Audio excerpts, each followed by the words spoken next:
উত্তরপাড়াবাসীর কাছে উত্তরপাড়া দোলের মেলাটা হচ্ছে একটা আবেগ।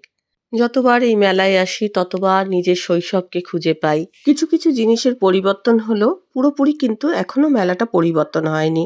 অনেক জিনিস আমরা ছোটবেলায় যা দেখেছি এখনো সেটা দেখতে পাই। সেই ছোটোর থেকে এই জায়গাতে এই জিনিসগুলো বিক্রি হয়। এটা একটা স্পেশাল। আর এই মেলাতে না আগে কাঠের নাগরদোলনা বসতো, এখন আর সেসব নেই। তারপর মাঝে গঙ্গার ধারে ইলেকট্রিক নাগরদোলনাও বসতো, সেটাও এখন দেখা যায় না।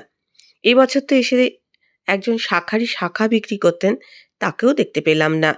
কিছু তো পরিবর্তন হয়েছে, কিছু নতুন যোগ হয়েছে। আমরা ছোটবেলায় এখানে পুতুল নাচও দেখেছি, ছোটোর থেকে এই খেলনাগুলোও দেখেছি।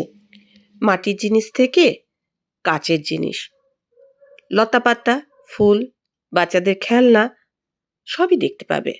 চীনামাটির জিনিস তো বেশ ভালো ভালোই বসে। অনেকেই কিন্তু এই তালের পাখাগুলোও এই মেলা থেকে কিনে নিয়ে যায়।